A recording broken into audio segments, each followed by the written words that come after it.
we are back here on the GSMC Football Podcast. And for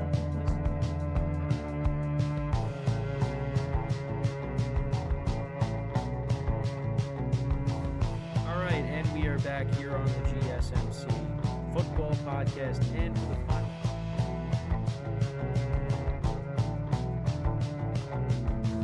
Keep yourself in the loop of everything football on the Golden State Media Concepts Football Podcast. The latest news on and off the field, be it college football, Big Ten, SEC, Big 12, Pac-12, ACC to the NFL. We've got you covered. Listen to the Golden State Media Concepts Football Podcast.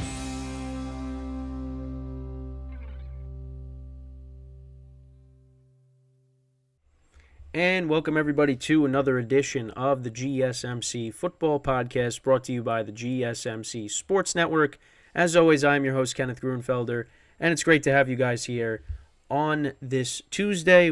We have a lot to talk about on today's show, as we normally do. But before I get into that, I just want to remind you guys to tip or donate and get your comments recognized. Make sure to go to the following link. That is streamelements.com/gsmcsportsnetwork./tip. Again, that really helps the show, makes it more interactive between myself, the host, and you guys, the viewers. Again, that is streamelements.com/gsmcsportsnetwork./tip. And as always, it is displayed on the ticker on the bottom of the show segment. So, let's get right into what we are going to discuss today. We're going to talk about the Super Bowl rematch from last night, the Eagles getting the win over the Chiefs. So we'll talk about that in a second. Then in the second segment, we will actually do a college football segment. We're going to discuss the cheating scandal with Michigan and all that. We'll go into that. I'll give you my thoughts on it because I know it's a big topic, something that we wanted to get out and give our opinion on it here. So I'll get into that in the second part of the show. In the third part of the show, we'll go through the power rankings that were released this week in the NFL. I'll give you my thoughts on that, and then we'll go through the standings as well. So that's basically the rundown for the show today, as we're moving right along here. And, so let's get right into the first part of the show, which is talking about last night's Super Bowl rematch between the Eagles and the Chiefs. And I did say this was going to be, lower scoring than it was in the Super Bowl, because that was 38-35. I was like, we're not going to get that.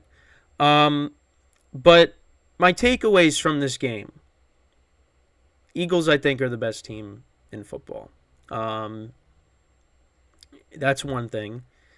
And then regarding the Chiefs, their offense is still kind of in a slump right now.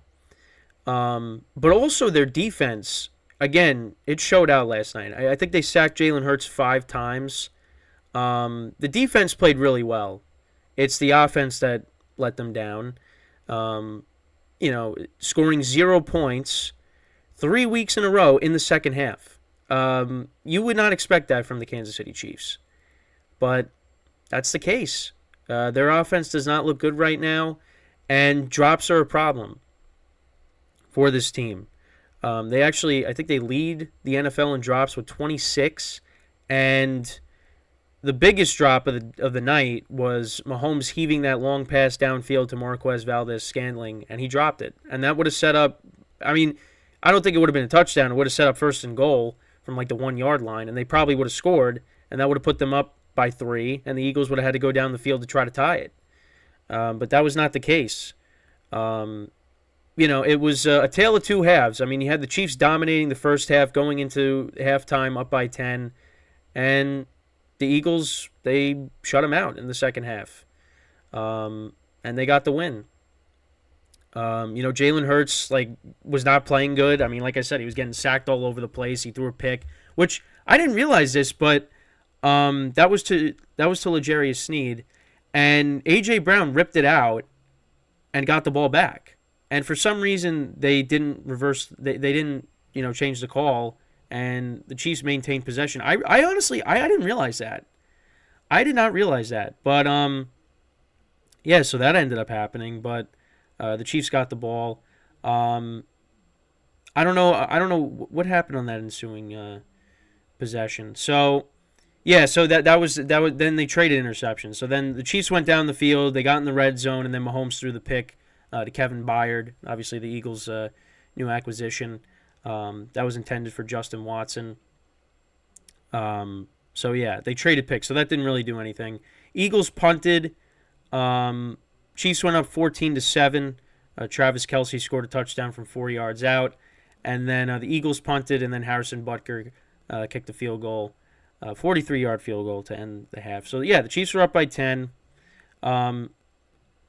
Each team on their first 2 possessions in the second half, they traded punts. Then the Eagles scored a touchdown, 7 plays, 61 yards.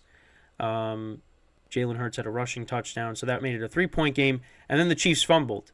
Travis Kelce fumbled on that possession. Eagles punted, Chiefs punted. Then the Eagles went ahead 21-17. Hurts connected with Devontae Smith for 41 yards, and that set up the tush push for the touchdown. That put them up by 4. Each team traded punts on their next possessions. Chiefs turned it over on downs. It looked like Mahomes could have converted that pass to Justin Watson on 4th and 25. It looked like he could have caught it, but he didn't. And then the Eagles kneeled it down, and that was it. So we look at the stats for the game. Jalen Hurts, 14-22, 150 yards passing, no touchdowns and a pick. He did have 2 rushing touchdowns in this game. DeAndre Swift, he had a good game, 12 carries for 76 yards and a touchdown. Was involved in the passing game as well, 3 for 31. Devontae Smith was their leading receiver, 6 receptions for 99 yards. A.J. Brown only had 1 catch for 8 yards. So, yeah, I mean, the Eagles did not play great on offense, but they still got it done. And then as for the Chiefs, Patrick Mahomes went 24-43, 177 yards passing, 2 touchdowns and a pick. Isaiah Pacheco had 89 yards rushing on the ground. Their leading receiver was Justin Watson. He had 5 for 53 and a touchdown. Travis Kelce had 7 for 44 and a touchdown. But, yeah, the Chiefs just, again, continue to struggle on offense. I thought they would pull out the win, but, the Eagles, they got it done. I mean, they won ugly, and now they, they continue to have the best record in the NFL right now. And right now I look at them as the best team right now in the NFL. The fact that they, played awful on offense for most of the game, and they were still able to come away with the win. I mean, team is very good. I still think. I think right now, I mean, obviously my tune has changed a little bit because earlier in the year I said the Niners were the best team, but I don't know. For me, the way the season's kind of played out, right now I look at the Eagles right now as the best team in the NFC, and right now I think they're the best team in the NFL. They could beat you a lot of different ways. I think obviously every team is beatable. I mean, they lost to the Jets, but right now, with how the Chiefs' offense has been struggling, and especially because these two teams just went against each other and they beat them in Arrowhead, I got to give the edge to the Eagles at the moment. They're the best team.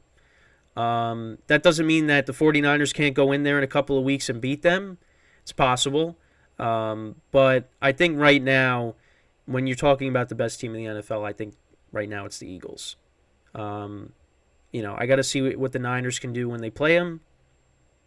And then as for the Chiefs, I mean, 0 points in the second half for the last 3 weeks. That is, I mean, you would not expect that from them. And they don't have an elite wide receiver. That's a problem. That's something they really didn't address at the deadline. They should have tried and improved in that area. I mean, they got McCole Hardman, who knows the system, but, I mean, he's not an elite wide receiver. Travis Kelce hasn't, been setting the world on fire the last couple of weeks. People are talking about him and if he's kind of lost a step. And actually, I did see that he's been, thinking about retirement more than he's ever had because he's in so much pain. And that's something that you don't want to hear. Because, we saw what happened with Rob Gronkowski. I mean, the guy was unbelievable. One of the greatest tight ends of all time, if not the greatest tight end of all time. And, yeah, he was in a lot of pain, too. He was always getting hurt. Kelce is a different kind of tight end. He's, more agile. they're different tight ends, but I mean those are the two best tight ends of my lifetime. Um, and yeah, I mean Kelsey is he's getting older, so obviously yeah, I mean he could be thinking about retirement. That's what he said, and that's Patrick Mahomes' security blanket. Now if you take Travis Kelsey away, I mean, you look at these wide receivers, there's nobody that scares you. I mean, Valdez-Scantling dropped that pass last night. Rashee Rice is still a rookie. You're throwing to Justin Watson. Kadarius Toney, they had him returning punts, and, he was, making a few plays last night in the return game. And they actually had him coming out of the backfield, too. But, yeah, I mean, there's nobody that really scares you on this offense. And that's a problem. And if this offense could figure it out, this team is the team to beat. Because their defense is really good this year. But now, unfortunately, you got your offenses struggling, which is what's carried you to 2 Super Bowl championships over the last several years. So, the Chiefs, they got some problems on offense that they need to, figure it out. But, I mean, I've kind of said from the beginning, I mean, I don't really think right now this team is going to repeat.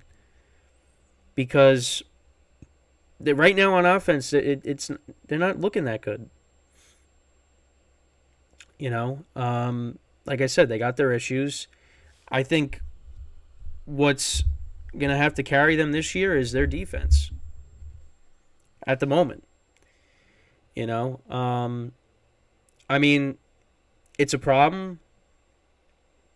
They're they're kind of in some trouble with how the offense has been, but if there's one thing that you shouldn't do until it's official is you can't count out the Chiefs. You can't. Because if you do that, then you're going to look foolish when they figure it out. But and every team in the AFC, they got their flaws. Look at the Ravens, and how they played against the Browns a couple weeks ago. I mean, you see some of the wild card teams.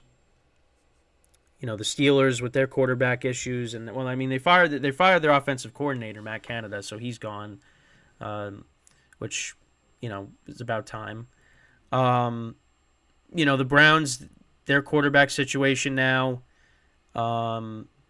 like everybody's got their issues. So, they got to. I think they're still okay, in terms of that, but. You got to figure it out on offense. You just have to, because you're not going to win in the playoffs if you're scoring 0 points in the second half. So, but that was a big win for the Eagles, despite them looking bad on offense last night. I mean, they looked horrible at one point during the game. I think it was in the second half. I mean, Jalen Hurts, in terms of fantasy points, he had at least on Sleeper, he had 0.44 points. Decimal point, 44 points.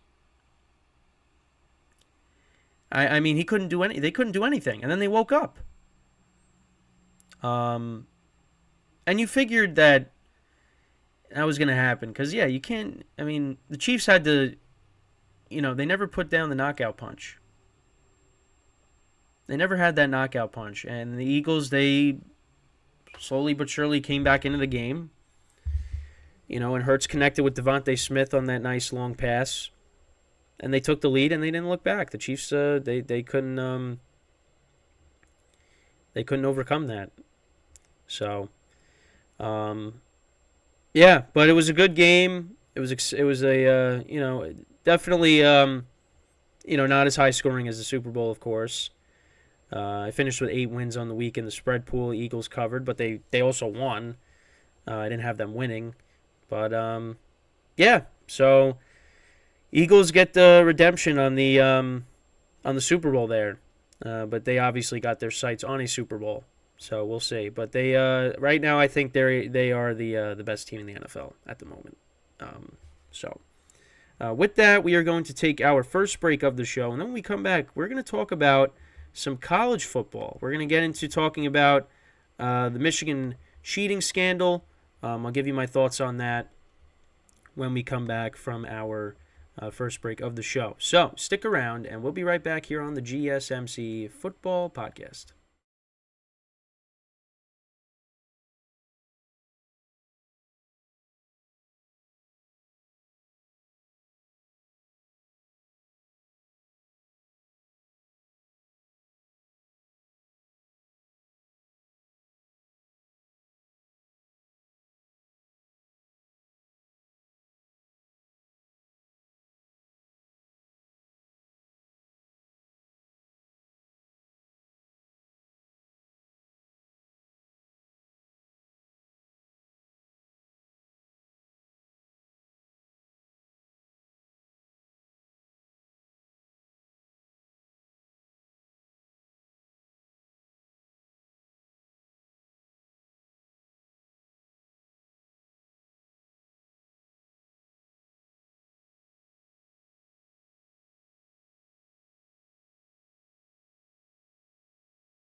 All right, and we are back here on the GSMC Football Podcast. And for the second part of the show, we are now going to discuss the Michigan football cheating scandal. I'll give you my thoughts on that because I know it's been a big topic, in college football.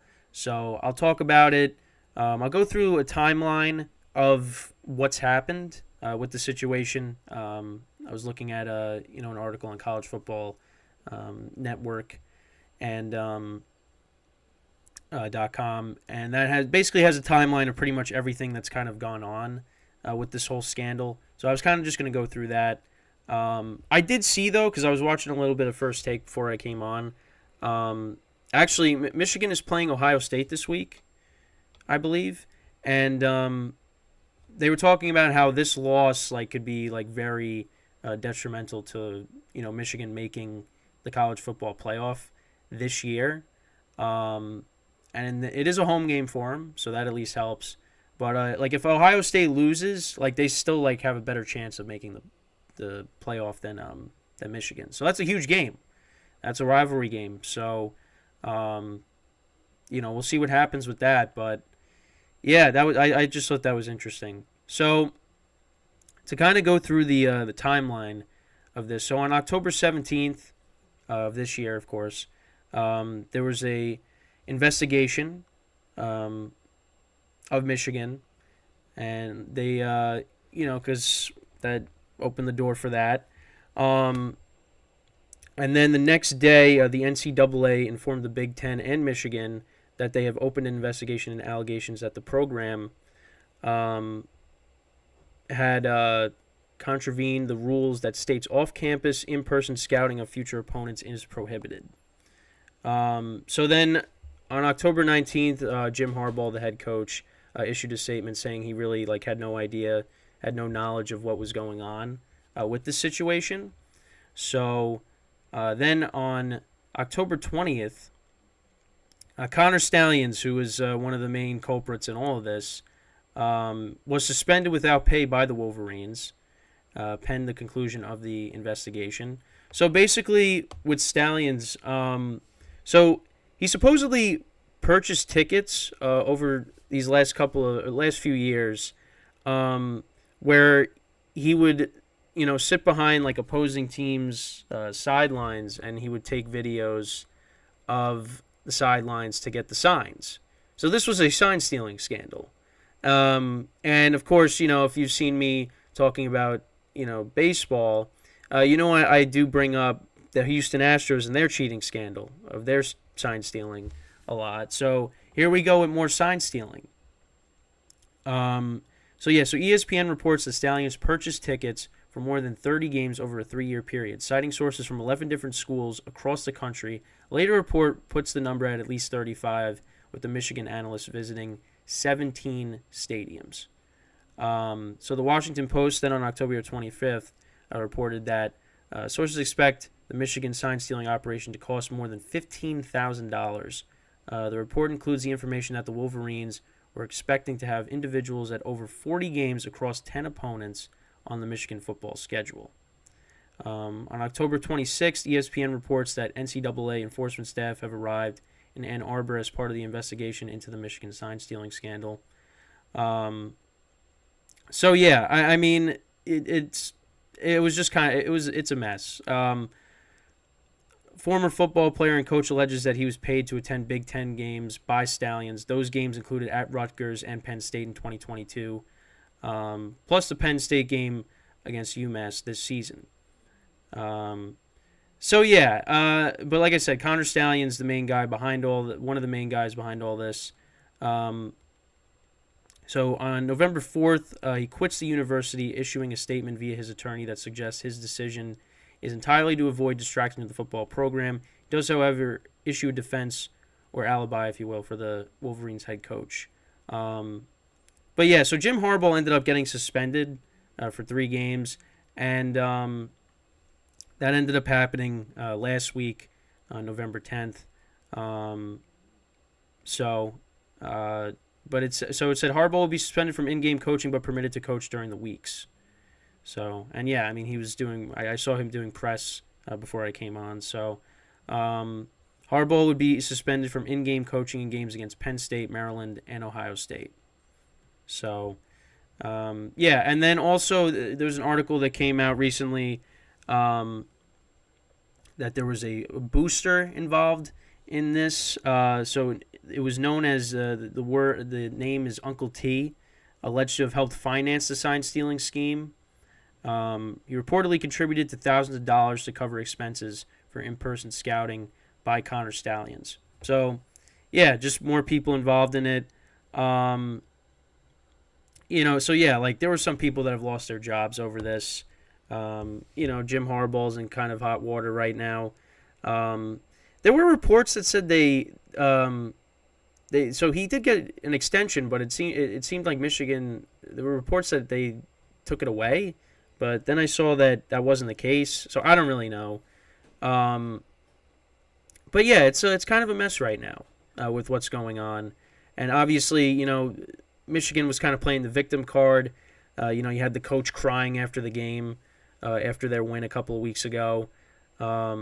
It's not looking good right now for the program. I mean, we'll see what happens like at the end of the season. But like I said, this is a big game coming up against Ohio State, so they need to win, because if they don't, then it seems like their odds of making the college football playoff are not good. So we'll see what happens, and we'll see what happens with Harbaugh. Like, does he keep his job? Do they get rid of him, or is he still going to stick around? So, and one of the other things too is, they talk about the players, and how like the players shouldn't be punished for this. I mean, this wasn't their their wrongdoing, but they also, then on the other hand, you got the fact that the players benefited from this, and I did watch some YouTube videos on it, and I was like, yeah, it's kind of weird how this started, and Michigan's been really good, but it's like Michigan's kind of been a solid football program even before this. So, I mean, you kind of related to, again, the Astros. Like, the Astros were a very good team, and they were like, hey, here's a way we could, take advantage of, a situation here and, make us better. And they went ahead and did some sign stealing. So, I don't know what's going to happen from all this. It's definitely it's not good. I mean, the similarities between that and the Astros cheating scandal are, it is very similar. I mean, you have somebody taking video of, the opposing team's sideline. It's just like Astros having a camera out in center field and, zooming in on the catcher, and that went into the, into the dugout, and they, would say what the sign was, and they would bang on the trash can. Now, there was nothing like that, but I think what they would do is they would just tell them what the signs were from, where they were, and that's how they would know. But again, it's like you're a good football team, and you're taking advantage of something like that, by doing that. But I don't know. It's like I said, it's definitely a messy situation. We'll see what ends up happening from this. And, you never like to see it, but it's one of those things where, again, if it's working and you don't get caught, I mean, you're going to keep doing it. And that's what they did here. Um, and somebody has to take responsibility for it. I mean, they suspended the head coach. They suspended Harbaugh. Some people have lost their jobs over this. And you kind of feel bad for the players because, if the players had no knowledge of this, it's not really their fault. But at the same time, yeah, they're benefiting from this. So, we'll see what happens with Harbaugh at the end of the season. But it seemed that I saw something that said they took away the extension. So, but then I saw that wasn't the case. I mean, I'll check again. Because I was just looking that up last night. Yeah, so so Harbaugh said on October 30th, report of rescinded contract extension inaccurate. So I guess that's not the case. But you would think maybe at the end of the year, like, do they say, we can't have this, and they get rid of him? I don't know. We'll have to see how it all goes. But it's definitely a messy situation again. Now the stuff about the booster that's been like one of the newest details to this whole thing. So I mean, we'll see what ends up happening from it. But yeah, I mean, there's just more layers that continue to come out, and they still got to play football games, And now they got the big game against Ohio State, and we'll see what happens in that. It's a home game. But yeah, I mean that's pretty much it when talking about the cheating scandal. But yeah, there's a lot, and also like the committee, they really don't have the power to just say, you guys aren't in because of this cheating scandal. So, I mean, it's really going to come down to, I guess, this game against Ohio State. If they lose, that's going to really hurt their chances. But if they win, then they should be good. So. But yeah, I mean that's pretty much it. Got a little bit of college football involved here in the segment, in the show, and yeah, I mean again we'll see what happens. I mean you got a big game coming up this weekend on Saturday, and yeah, and then they go from there. But and I also heard what Harbaugh said. He used like a Ted Lasso quote, regarding. When he was talking to the media, and it was just like so like he was trying to crack jokes when it's like, yeah, you're kind of not in a good spot right now. Maybe it's not appropriate to make some jokes quoting a TV show. But I don't know. Harbaugh was always a little odd, even back in his NFL days with the Niners. He's a good coach. I mean, look at what he did with the 49ers. He turned them around. He turned Michigan around. I mean, where he goes, they win. It's just unfortunate when things like this come up because then that kind of ruins his reputation. So, I don't know. We'll just have to see how this cheating scandal and how the rest of the season plays out. If we get more information, we'll, of course, talk about it. So once again, I just want to remind you guys before we go to break, to tip or donate, get your comments recognized, make sure to go to the following link. That is streamelements.com/gsmcsportsnetwork./tip. Again, that really helps the show, makes it more interactive between myself, the host, and you guys, the viewers. Again, that is streamelements.com/gsmcsportsnetwork./tip. And as always, it is displayed on the ticker on the bottom of the show segment. So with that, we are going to take our second break of the show. And then when we come back, we are going to talk about the power rankings that were released this week. I'll go through that, and that'll be the third part of the show. So stick around, and we'll be right back here on the GSMC Football Podcast.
And we are back here on the GSMC Football Podcast. And for the second part of the show, we are now going to talk about the power rankings that were released this week.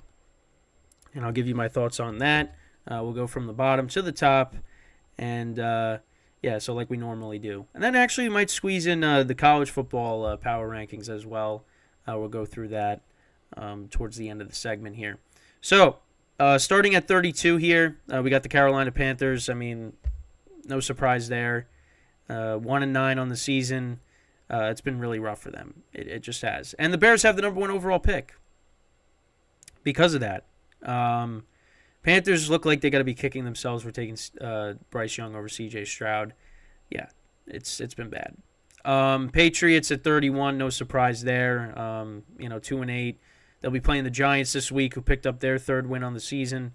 So that could be the battle for like the number 2 or number 3 pick in the draft. We'll see. I mean, does Zappe start? Mac Jones start? We'll see.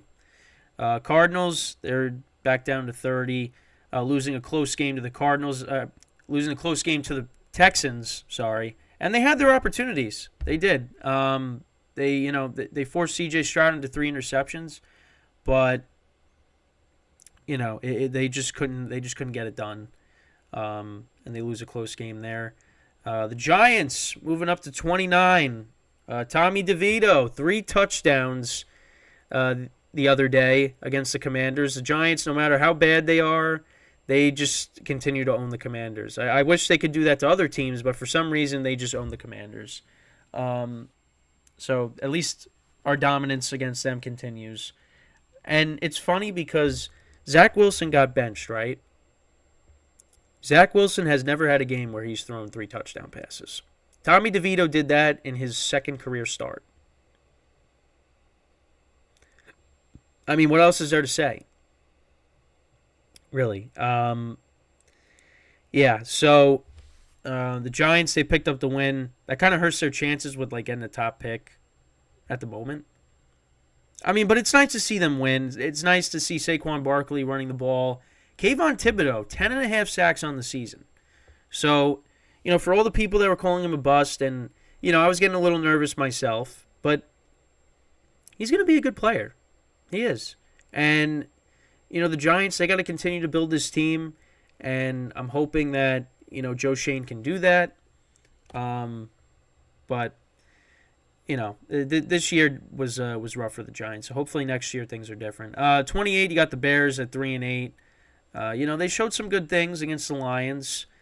They forced Jared Goff into some turnovers. I think that was just more of bad Lions. But Justin Fields connected with that, with DJ Moore for that long touchdown. So, we'll see what the Bears can do. Can they, play better in the second half? Can Justin Fields play better? And the Bears are going to have a high draft pick with the Panthers. So, we'll see what they do at the end of the year. The Titans at 27, blowout loss against Jacksonville. This is a lost season for them. Will Levis looked really good in his debut, but hasn't looked good since. Titans, a couple years ago they were in the number 1 seed. Now, they look like one of the bottom teams in the AFC. So, they're at 27. The Commanders at 26. They dropped 3 spots. That was a bad loss against the Giants. I think it was they had 6 turnovers in that game. Sam Howell threw 3 picks. The fumbles. It was awful. And they, what's funny? They could have won that game, but then Sam Howell kind of sealed the deal with that pick 6. Isaiah Simmons took that back. Giants put up 31 points against the Commanders. I never thought they put up 31 points once Daniel Jones got hurt. I thought that was it. I didn't think they were going to win another game, but the Commanders proved us all wrong. So the Jets are at 25. They're at 4-6. The offense it's brutal. It's brutal to watch. Zach Wilson finally was benched. They're actually dressing all 3 quarterbacks on Friday. So you're going to have Trevor Siemian backing up Tim Boyle. Zach Wilson will also be dressed for this game, which is why at this point? Just get rid of him. But, they're gonna dress him up. Tim Boyle's getting the start against the Dolphins, and it's unfortunate, with the Jets. I mean, what could have been if Aaron Rodgers didn't get hurt? But it is what it is. The Rams are at 24. They jumped up 3 spots, picking up a win against Seattle. They're playing the Cardinals this week, which is a winnable game, so you can get yourself back to get yourself to 5-6 and then go from there. Cooper Kupp dealing with that ankle injury. He might play this week, so that's good. I know Stafford got banged up in the game against Seattle as well, so we'll see what happens. But the Rams, I don't really expect them to do much. They're not the same team that they were a couple years ago, and I've said that numerous times. The Falcons at 23. Desmond Ridder is going to get the start again against the Saints. Yeah, I mean, they're still in it for the division. I mean, pretty much every team outside of the Panthers is, so, we'll see. Packers jumped up 4 spots. They're at 4-6. I mean, they've been playing good lately. Their offense, Jordan Love has looked better. I know it was against the bad Chargers defense, but, you'll take that. I mean, Jordan Love wasn't good against the Raiders when they played, in Vegas earlier in the year. He didn't play good against the Broncos, but you'll take anything, and he definitely looked like a better player. He has looked like a better quarterback the last couple of weeks, which is good. He's looking how he looked at the beginning of the year, so you're hoping that continues. The Raiders are at 21. They did lose a tough game to the Dolphins, but when Antonio Pierce has got this team playing hard, and depending on what happens. I mean, if they keep playing hard, I think he should be the head coach moving forward. I don't think they should make a change because, look at what happened with, Gruden and Rick Bisaccia. I mean, they got rid of Gruden after the whole thing with him and the emails. And, then you bring in Bisaccia. Well, you promote Bisaccia, and he leads the Raiders to the playoffs. And then you get rid of him, you bring in Josh McDaniels, and the team regressed. So I think you got to keep Antonio Pierce if this team, continues to play well and play hard for him. You got the Bucs at 20. That was a tough game against the 49ers. They did hang around in it, but the 49ers were a much better team. So, they got a big game this week. Got to get themselves back to their winning ways. Division is still in reach. So, Chargers at 19. Brandon Staley should be fired. At this point, it's like, what are we doing? Also the drops were an issue in the game as well. But yeah, they're at 19.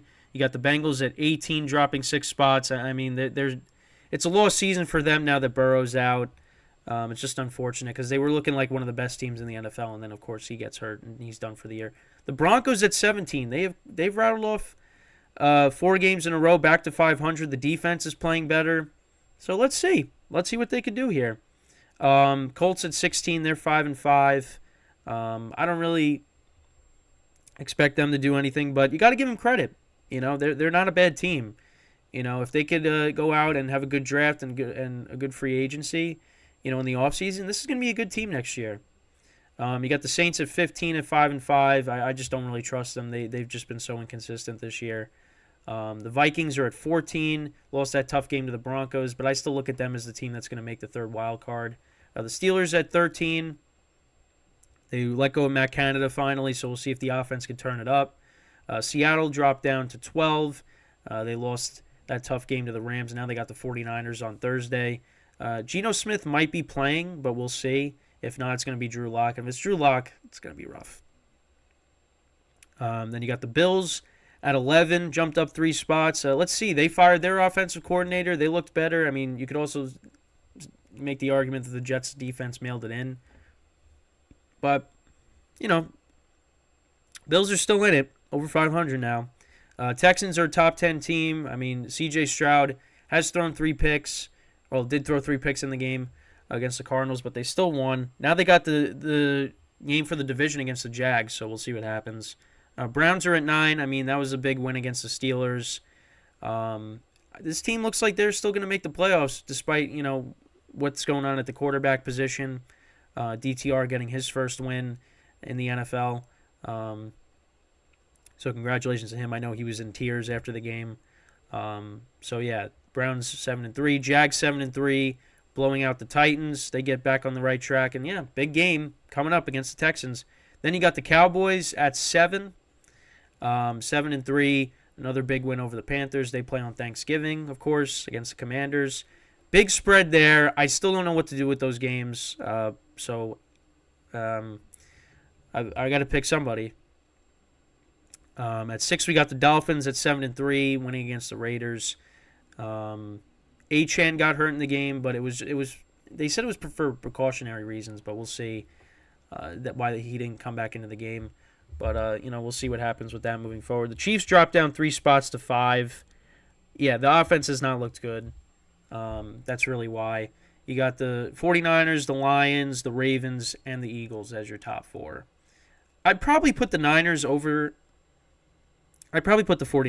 the Lions and over the Ravens at the moment. The Niners look like themselves, but I agree that the Eagles, they should still be the best team right now in the NFL.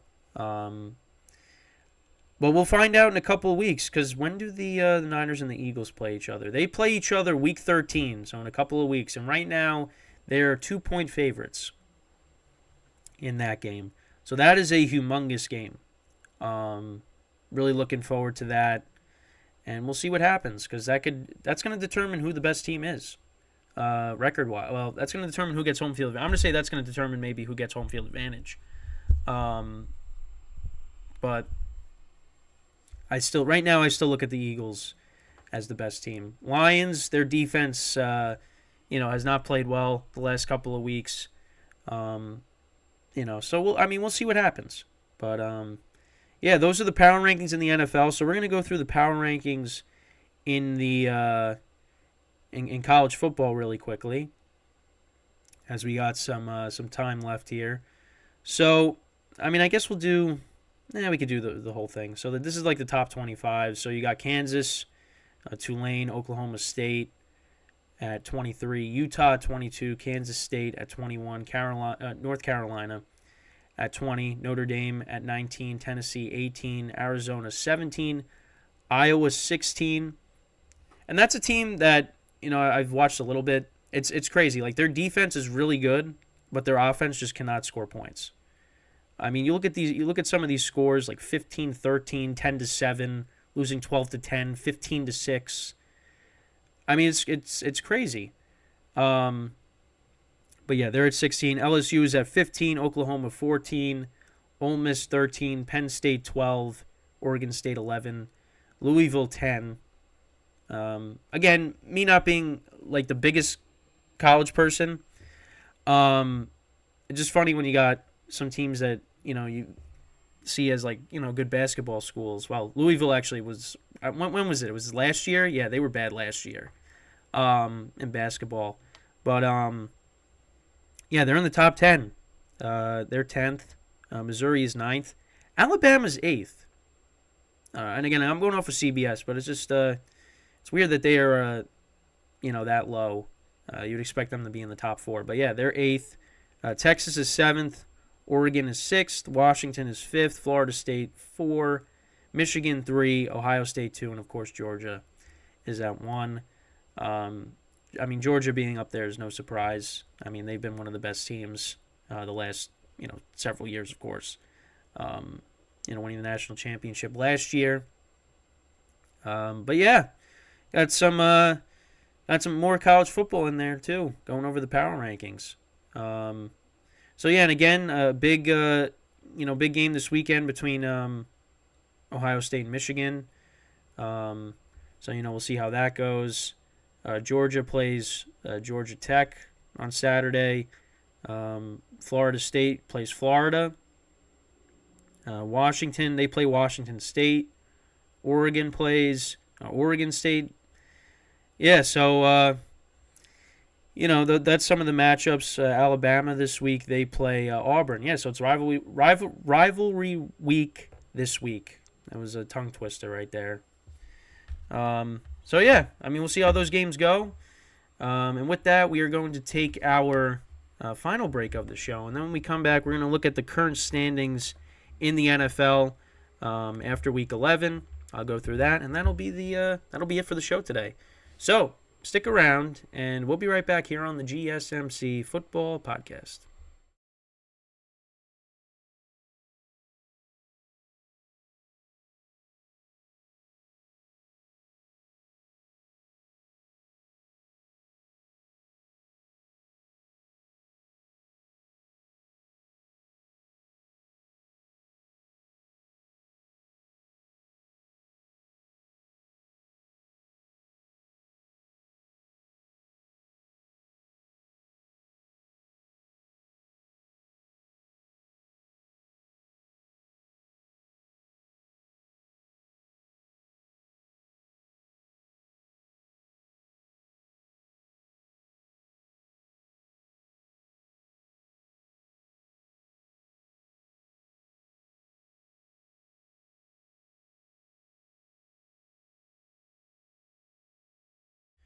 And we are back here on the GSMC Football Podcast. And for the final part of the show, we are going to go through the current standings in the NFL, how everything is shaping out after Week 11, going into Week 12.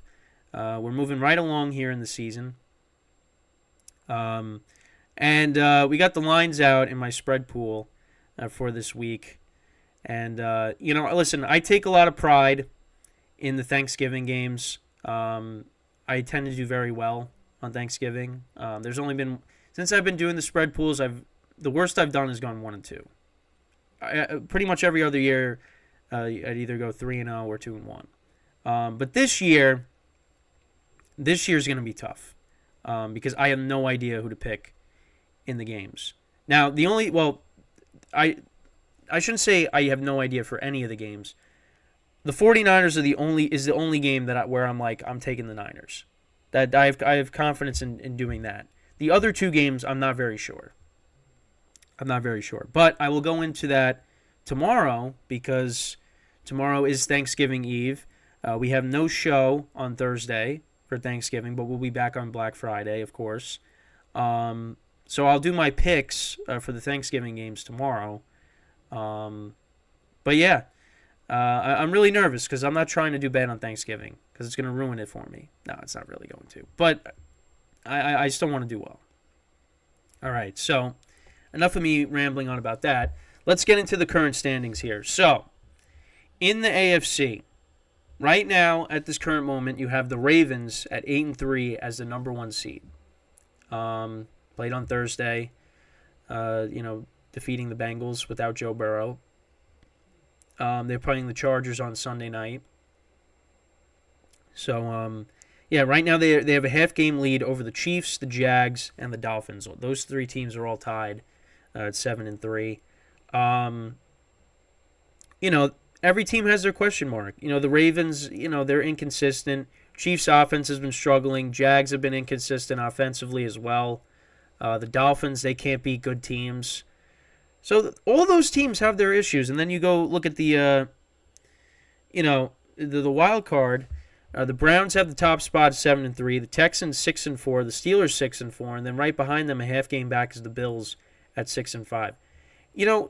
It'd be crazy if you had the Bills get in as a 7th seed.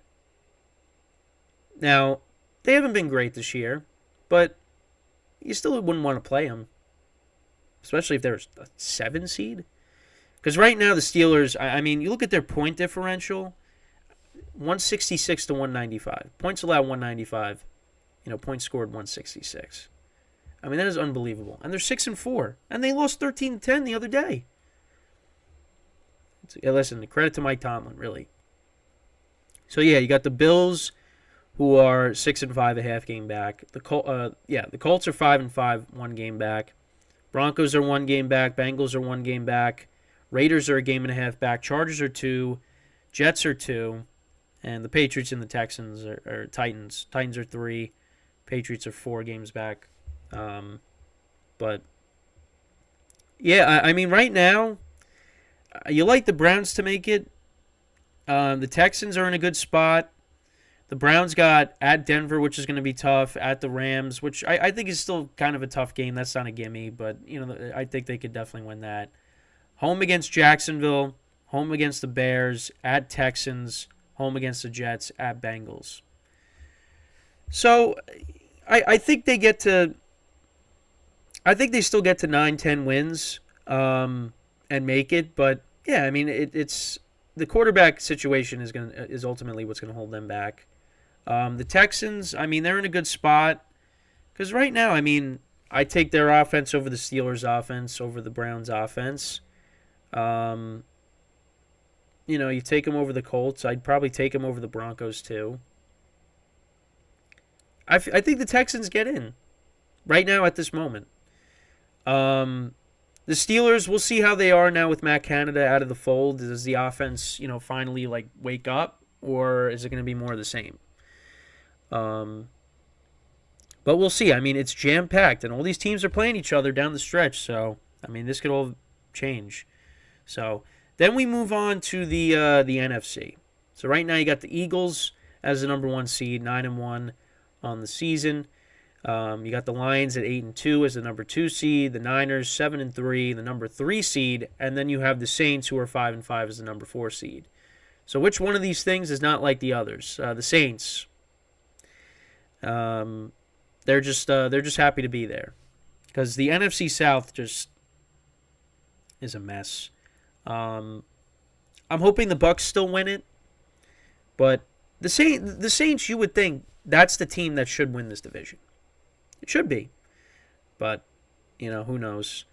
Then you got the Cowboys as the number 5 seed. They are the wild card, the first wild card. That's where I think they're going to be. I don't think they're catching up to Philadelphia. Is it possible? I mean, Philly's got the Bills at home, which is going to be a tough game. I think they should win it, but a tough game. Then home against the Niners, which is going to be tough. The Niners are going to want to avenge their playoff loss from last year. At Dallas on Sunday night on December 10th, which is an exciting game to look forward to. Then they're at Seattle, Week 15, which is going to be tough too. Seattle's a playoff team. But then you finish off the season home against the Giants, home against the Cardinals, and then at Giants. So, I mean, I could see the Eagles losing maybe 1 or 2 more games. But I think they're going to finish with the best record again. And like I said, they look like the best team in the NFL in my opinion. So we'll see. But yeah. So then the other 2 wild cards, you got the Seahawks, and then you got the Vikings. The Seahawks have the 6th, the Vikings have the 7th. Now the Packers have, come to life a little bit. 2 games back, they're 4-6. Rams are 4-6. Falcons 4-6. Buccaneers 4-6. Commanders are 4-7. I mean, I still like the Vikings to get that last wild card spot. I don't really. Again, I think the teams in the South, they're going to be looking to win their division. That's their best path to the playoffs. I really don't see, them getting a wild card. Things can change, but that's really how I look at it. The Packers right now, they hold the tiebreaker over the Rams because they beat them this year. The Packers have been playing better. There's no question about that. I mean, we'll see what happens on Thanksgiving, but I think ultimately what you have in the wild card is what you're going to get. I don't think these other teams are going to find their way in. The Vikings, they should have won the other night.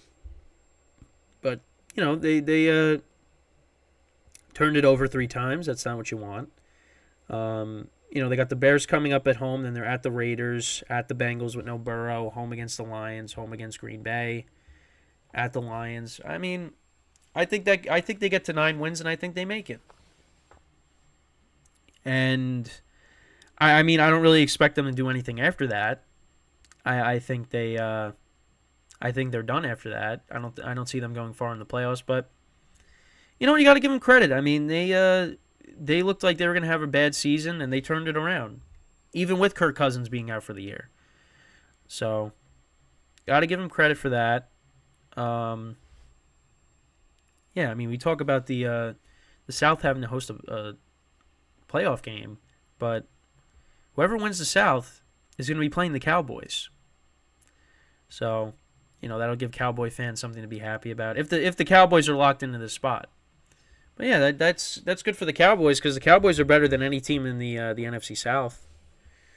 So then they move on and play against the 1 seed most likely.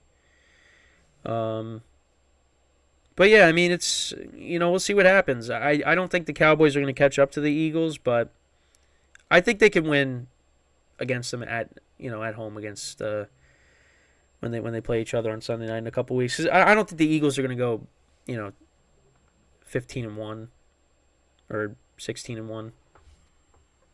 But I mean you never know. You never know. I mean last time was a big win for them. The Lions, I don't trust them with their defense. That's the one thing that might hurt them in the playoffs. And they gotta have their playoff games at home. Because I feel like if they go on the road against Philly, against the 49ers, I don't really give them a good chance. So we'll just have to. Again, like I always say, we just gotta wait and see. But that's pretty much the standings for this week. How everything is.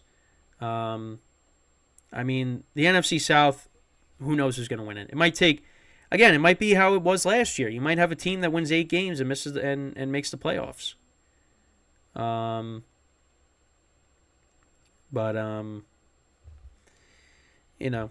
that'll be something to watch out for. As we progress to the end of the season here. That's really it though. So obviously, Thanksgiving this week, 3 games on Thursday. We got the Black Friday game, rivalry week in college football. I don't know why I'm having such a problem saying that. Then of course you have a full slate on Sunday. Monday night, of course, there's a game. So we got football every single day from Thursday to Monday. Think about that. That's wild. Well, I mean, there's usually some college games, during the week, too. But like the NFL especially, there's no games on Saturday, but you got games on Thursday, game on Friday, game on Sunday, game on Monday, full slate of college football on Saturday. It's a busy weekend right there. I got a busy weekend myself. My friends and I will be playing our annual Turkey Bowl on Saturday, so really looking forward to that. Just something to look forward to, because I mean now with everybody working, I mean it's tough for everybody to get together, but this is something that we all this is something you got to plan ahead for and make sure that you're you clear your schedule for it. Because again, everybody's getting older now. Things are changing, so it'll be a nice day. It's actually going to be cold. It's I think it's going to be 39. Right now, I saw it said 39 degrees. So got to make sure to bundle up for that. But of course, running around is definitely going to help to keep yourself warm. But yeah, I'm looking forward to that. Should be a lot of fun. So yeah, a lot of football for me to consume and to play this weekend. So I'm really looking forward to it. But yeah, that's pretty much it for the show today. That is all the time that we have. Thank you guys for watching as always. We'll be back again tomorrow. We'll preview the Thanksgiving games for Thursday and all that. So until then, I'm Kenneth Grunfelder signing off from the GSMC Football Podcast, brought to you by the GSMC Sports Network. Have a good day, and I will see you guys tomorrow. Take care.